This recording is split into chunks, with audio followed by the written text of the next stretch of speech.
টাকা দেওয়ার লেনদেন হইতেছে এরকম একটা ভিডিও করছি। ভিডিও করার পরে যে পুলিশ সদস্য টাকা নিছিল ওই লোকের না দেখায় আমি আরেক পুলিশ সদস্যকে দেখানোর পরে উনি বলতেছে আপনাকে ওনার কাছে বলি যে স্যার আপনাদের লোকেরা তো টাকা নিতেছে, এভাবে চাঁদাবাজি করতেছে প্রত্যেকটা গাড়ি থেকে, তাহলে এই বিষয়ে আপনারা কি পদক্ষেপ নেবেন? উনি বলতেছে আমাদের সদস্য যে টাকা নিতেছে ওটা আপনার কাছে কি প্রমাণ আছে? পরে আমি বললাম যে আমার কাছে ভিডিও আছে। উনি বলতেছে আপনার ভিডিওটা দেখান। আমি ভিডিও দেখালাম, অন করলাম, ভিডিও দেখালাম। দুইটা পুলিশ সদস্য দাঁড়িয়ে আছে, কথা বলতেছে এবং পকেটে আইসা গাড়ি কন্ডাক্টর পকেটে হাত ঢুকায় টাকা দিয়ে দিছে এবং দৌড় দিয়ে গাড়িতে উঠছে। ওই ভিডিওটা দেখানোর পরে উনি বলতেছে যে টাকা যে দিছে, কত টাকা দিছে, টাকা দিছে না অন্য কিছু দিছে, আপনি বুঝবেন কেমনি? ভিডিওটা তো দেখা যায় না।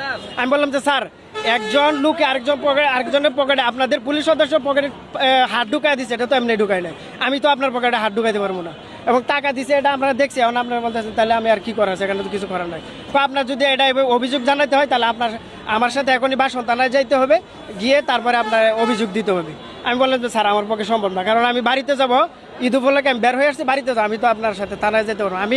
আমার এটা নৈতিক দায়িত্ব, টাকা নিতেছে আপনাদের সদস্য, আমি আপনাদেরকে বললাম, এখন আপনারা যদি ব্যবস্থা কোনো কিছু নিতে পারেন তাহলে আপনারা নেন। উনি বলতেছে না, তাহলে তো আর ওই লোকের সাথে আপনার এখনই যাইতে হবে। আমি বললাম না, সম্ভব না। তাহলে যে আপনার আইসিটি আইনে মামলা হবে, আপনি যদি না যেতে পারেন আপনাকে ডাকা হবে, আমরা পর্যবেক্ষণ করবো, পর্যবেক্ষণ করার পরে আপনার যদি না যান তাহলে আপনার মামলা হবে। অন্যথায় যদি না যাইতে পারেন তাহলে আপনি ভিডিও ডিলিট করেন। ভিডিও ডিলিট করবো কেন? বলে যে উনি যে আপনার উপর আইসিটি আইনে মামলা হবে আপনি যদি প্রমাণ না দিয়ে। আমি বললাম যে এই যে প্রমাণ দিলাম আপনার সাথে, আমার সাথে ওই ভাই ছিল, এই ভাইও বললো, কিন্তু উনি বলতেছে আপনার মামলা হবে। পরে উনি আমার নাম, মোবাইল নাম্বার এবং ঠিকানা নিছে, আপনাকে যে কোনো সময় আমরা ডাকবো, আপনি ভিডিও ডিলিট করে দেন, আপনি আর এটা নিয়ে কোনো কথা বলা ঠিক আছে। পরে আমি বললাম যে স্যার আপনাকে আমরা বললাম আপনারা কোনো যদি পদক্ষেপ নেন তাহলে তো ভালো, না হলে তার আমরা তো এখন অসহায় আপনাদের কাছে, আমরা তো কোনো কিছু করার নাই। এবং এখানে আমরা যা দেখতেছি এই দুইটা লেনের মাঝে একটা লেন পুরোপুরি বন্ধ হয়ে গেছে যাত্রীর জন্য এবং গাড়ির জন্য। গাড়ি লেনের উপরে রেখে যাত্রী তুলে পুলিশ করতেছে বলে পুলিশের আমি এবং আমার সাথে 4-5 জন ছিল, সবাই বলছে স্যার আমরা লেনটা খালি করে দেন, যানজটটা যেন না হয়। কিন্তু ওনারা কোনো কাজ করে না, কারণ ওনাদেরকে টাকা দিতেছে, ওনারা কোনো কিছু বলে না।